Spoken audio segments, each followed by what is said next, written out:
Tout le monde, nouvelle semaine, nouvel épisode de Shingeki no Kyojin, donc nouvelle vidéo.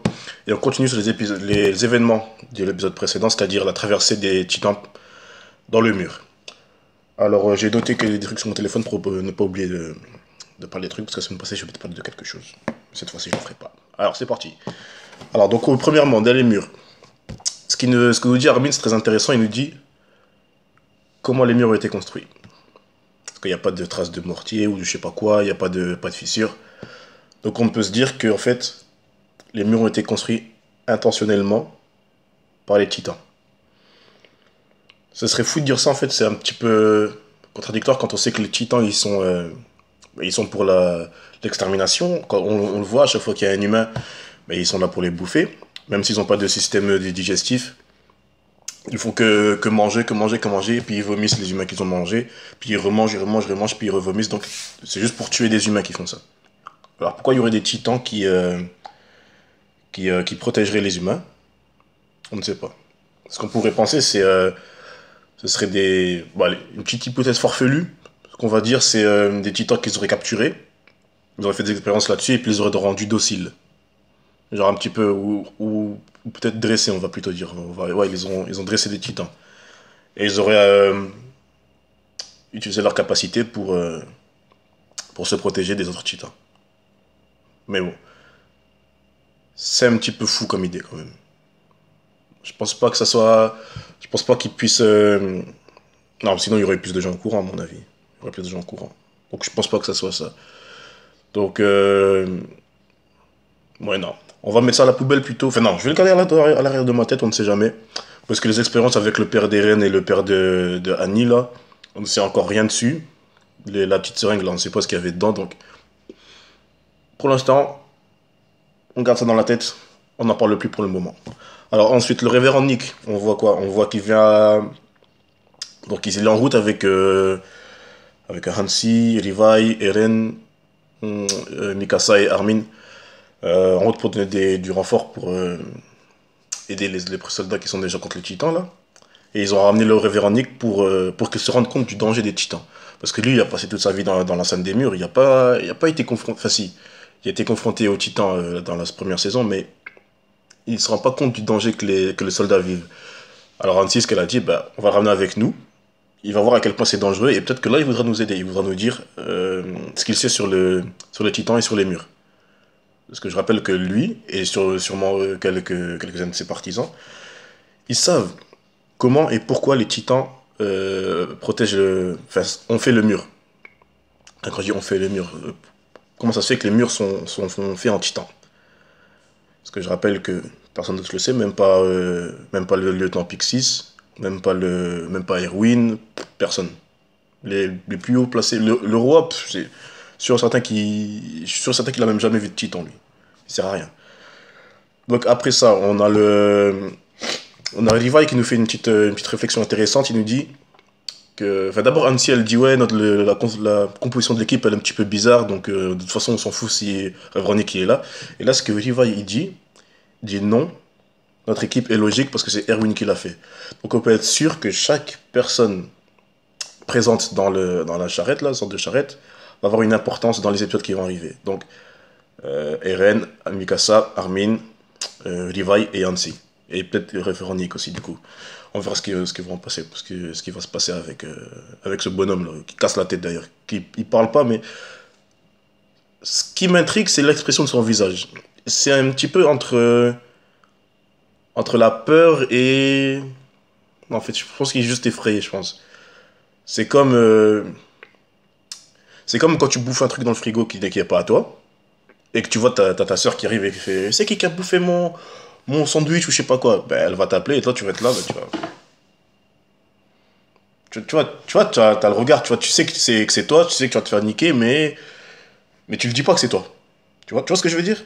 C'est un petit peu ce que je vois dans l'expression du visage du révérend Nick. Je pense qu'il a envie, je pense qu'il a envie de le dire, mais qu'il est quand même effrayé de le dire. Donc, quelque chose l'en empêche. Donc, c'est comme Hansi le dit, il y a une raison à son silence. Il fait pas ça pour faire chier les gens, il fait pas ça pour exterminer les humains.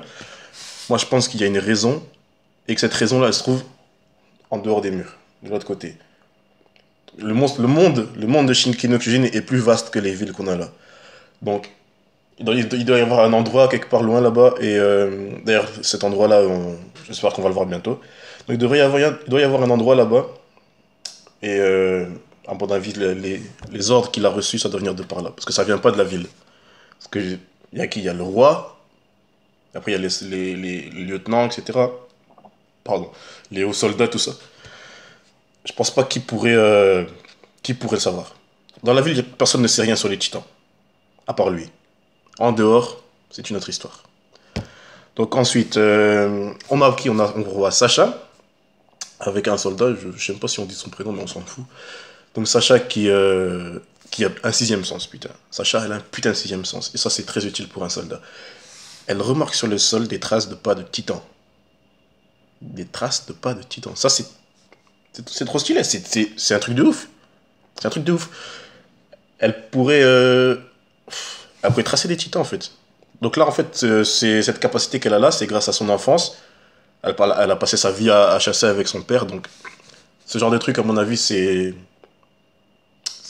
n'y a que elle qui pourra l'avoir. C'est pas un truc que tu pourras retrouver par exemple, Mikasa qui sait tout faire. Ben, je pense pas que Mikasa elle a ce genre de capacité. Bref. Donc on a un petit flashback avec son père où on voit que Sacha, en fait, c'est vraiment une grosse dalleuse, hein, Miss Patate, là, comme on l'avait appelé dans la saison 1. Une grosse dalleuse qui vole à bouffer dans les réserves pour l'hiver. C'est important. Elle le sait que c'est important pour survivre pendant l'hiver, mais elle le fait quand même. Donc Sacha, un petit peu une mongole, on va dire, un petit peu. Mais on l'aime bien quand même, Sacha. Je l'ai surtout dans cet épisode-là, d'ailleurs. Donc on discute un peu avec son père, blablabla, enfin, vous avez vu l'épisode, quoi. C'est important, mais on va pas en parler maintenant parce qu'il y a des choses encore plus stylées à parler. Alors, ouais, quoi, elle arrive dans un village qu'elle connaissait pas. Et on voit quoi? Dans une maison, on entend donc quelqu'un qui graille quelque chose. Et elle entre, on voit quoi? Un titan qui bouffe une femme. Et en face de la femme, il y a un enfant. Mais ce qui est intéressant de voir ici, c'est... Bon, je suis en terre inconnue là, hein. Donc ce que je vais dire là, ça sort de ma tête à l'instant là, parce que je viens de finir l'épisode maintenant. Ce que je vais dire maintenant, ça sort de ma tête. Est-ce que ce titan ne serait pas un nouveau titan? Parce que il est petit, il sait grimper. Sacha elle passe au-dessus du pont, le pont qui est comme ça là. Elle passe au-dessus, le titan il grimpe dessus. Alors que dans la saison 1, rappelez-vous quand ils sont au pied de la forêt, quand ils sont dans les arbres, les titans ils savaient pas grimper. Ils étaient comme ça, ils savaient pas grimper à l'arbre quoi. Et là le titan il a directement su grimper, enfin passer au-dessus du pont. Alors ce que je me dis, c'est fou, hein. Non, vous savez quoi, je vais le dire après. Ah, ça va sûr avec ce que je vais dire sur Connie. Ça, je le garde pour après. Alors, donc, bah, Sacha, c'est une trop stylée d'ailleurs. Elle essaie de lui péter la nuque avec une hache. Hache qui d'ailleurs ne sert à rien parce que le titan se guérit plus rapidement qu'il ne se coupe. Donc, bah, et puis après, elle perd la hache, donc elle prend la petite avec elle s'enfuit. Et là, la scène la plus stylée de l'épisode, avec l'arc. Magnifique, magnifique. Quand elle lui pète l'œil avec la flèche dans la main, là. Et les musiques de... Moi, je vais télécharger l'OST, c'est bon, je le sais. Je vais télécharger l'OST, je vais le faire juste après cette vidéo. Alors, donc, ouais, elle sauve l'enfant et tout ça. Puis on a un petit flashback comme ça avec... comment ça s'appelle? Ymir et Krista. Ymir, qu'on n'a pas entendu parler dans la saison 1, enfin, pas beaucoup en tout cas. Là, on voit quand même qu'elle est sympa. Elle est sympa pourquoi? Parce qu'elle dit à... Elle dit à... Comment ça s'appelle? À Sacha, elle dit à Sacha... oui, je vois que t'es pas à l'aise, donc tu parles pas comme tu devrais parler, t'as honte de ton patois, tu dois être toi-même, et tout ça. Mais elle le dit d'une manière brutale, tu vois. Genre, elle la force à redevenir elle-même, tu vois. C'est sympa d'un côté et c'est Sacha. C'est Ymir plutôt, j'ai dit Ymir, j'ai dit Ymir, on va dire. Donc t'as Ymir et Krista qui font un petit peu la morale à Sacha pour qu'elle reste elle-même, qu'elle s'accepte comme elle est, un truc gentil quoi. Et c'est cool de voir ces deux personnages parler parce qu'on les a pas vus beaucoup parler dans la saison 1 et j'espère qu'on va les revoir plus souvent dans la saison qui arrive là, dans la saison 2. Et voilà. Voilà, flashback fini, c'était un petit dialogue comme ça très sympa. Et juste après, on voit le père de Sacha qui arrive à cheval, qui récupère Sacha, et oh, petite scène stylée, son père est content d'elle, Sacha elle est contente de retrouver son père, nanani, nanana, voilà. Maintenant, la scène la plus importante de l'épisode. Pas la plus stylée, mais la plus importante. Connie arrive donc dans son village, tout est détruit, plus personne n'y est, pas de chat, même pas de titan, jusqu'à ce qu'il arrive chez lui. Et là, on voit quoi? On voit sa maison détruite, avec un titan à l'intérieur. Et ce qui est fou, c'est que le titan qui est... donc vous savez, le titan il est sur le dos comme ça, donc le toit est pété. Et ce titan-là a exactement les mêmes yeux que Connie. Les mêmes yeux que Connie. Et ça, c'est très important parce que rappelez-vous, quand on voyait le titan féminin dans la saison 1, certains ont deviné qui c'était avant même qu'on voit le dernier épisode. Pourquoi? Parce que les yeux du titan féminin sont exactement les mêmes que ceux de Annie. Et les yeux du titan Eren sont les mêmes qu'Eren. C'est la même personne. Là, le titan a les mêmes yeux que Connie. Donc on va pas dire que c'est Connie. Alors on va dire quoi? C'est quelqu'un de la famille de Connie. Qui ça pourrait être? C'était une femme. Ça pourrait être qui? Ça pourrait être sa mère. Et quand on voit les débris autour de la maison, on voit qu'il y a des planches. On voit qu'il y a des planches, on voit qu'il y a des pierres. Tout autour de la maison. Donc qu'est-ce qu'on pourrait se dire à votre avis? Parce que je rappelle que ses membres sont atrophiés. Le titan ne peut pas bouger. Il n'a pas pu arriver ici. Il ne s'est pas allongé sur le toit de la maison comme ça. Non. Le titan sort de la maison. Donc il était dans la maison et a explosé le toit. Donc qu'est-ce que j'en pense moi? Moi j'en pense une chose. Que la mère de Connie s'est transformée en titan. Oui. Ce qui serait intéressant ici, c'est que... Moi je vais vous dire ça, je vais vous dire ceci. Les titans sont des anciens humains. Moi c'est ce que je pense. Je suis sûr et certain. Et cet épisode-là, ça fait longtemps que je pense à cette théorie. Hein, et cet épisode-là, il m'a confirmé. Je suis sûr et certain que c'est ça. Les humains deviennent des titans.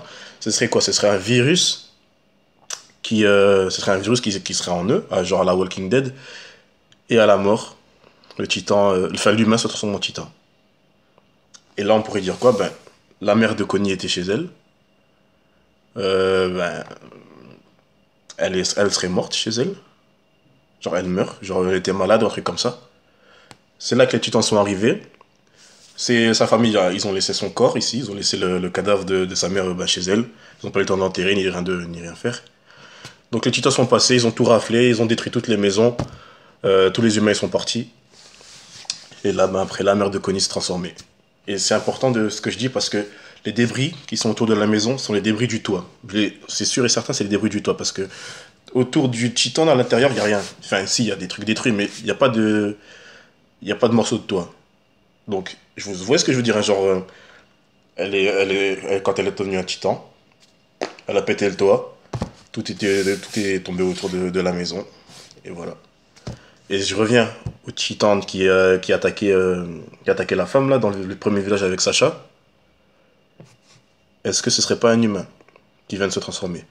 Donc, un humain, avec son savoir, etc., ses capacités physiques, tout ce que vous voulez, il meurt, il revient en titan, il garde encore un petit peu de ses souvenirs d'humain et ses capacités, ce qui fait qu'il a pu passer au-dessus du pont. Ouais, passer au-dessus du pont. Ensuite, ce qui est donc un titan jeune, on va dire, garde ses capacités cérébrales d'un humain, ses capacités physiques et tout ça, et plus le temps passe, plus il va perdre ses capacités. Voilà pourquoi certains titans, comme on a vu dans la saison 1, ne savaient pas grimper à certains arbres. Jusqu'à ce qu'ils l'apprennent. Donc, on passe d'humain à jeune titan, Teen Titans. Ah, Teen Titans, ici, dédicace à mon frère et à ma soeur qui kiffent Teen Titans. Donc, humain, jeune titan, titan qui perd les souvenirs d'humain, et titan qui apprend. Et là, ce serait intéressant, on revient sur le titan bestial de l'épisode 1. Serait-ce un titan qui vit depuis des années, des siècles?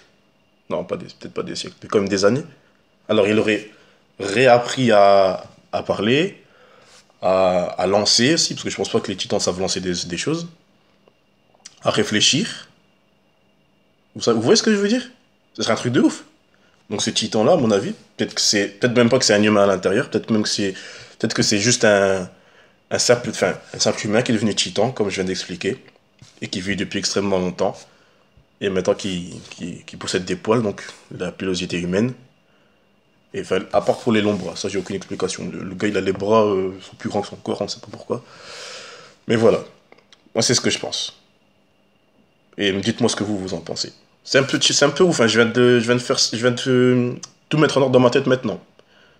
Le fait que les humains soient des titans, j'ai pensé avant déjà, parce que, ouais, il y a des, il y a des, il y a des titans qui ont de la barbe. Ouais, c'est tout, what? Ils sont basés sur des humains, c'est obligé.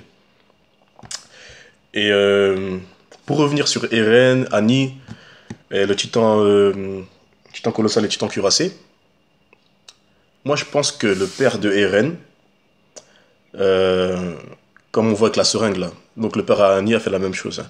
Il a injecté une sorte de produit en Eren qui fait que le sorte de virus que les humains ont en eux ne se développe pas. Enfin, se développe plutôt mais d'une manière contrôlable, on va dire. Donc il permet à Eren de se transformer en titan et de pouvoir plus ou moins se contrôler, comparé aux autres titans, vous voyez. Parce que là, Eren, quand il se transforme, même si on sait qu'il a un côté bestial qui fait qu'il a blessé Mikasa dans la saison 1, il a attaqué... non, il avait que attaqué Mikasa, je pense. Il avait attaqué que Mikasa, peu importe. Donc, il a un côté bestial, mais il garde quand même un petit peu... il arrive quand même à se contrôler. Et Annie, elle se contrôle à 1000%, elle. Donc je pense que le produit qu'ils ont eu permet de contrôler ce virus en eux. Et la cave chez Eren, peut-être que c'est la théorie pour créer ce produit, ou bien il y a un stock de seringues là-bas, on ne sait pas, mais sûrement un truc sur ça.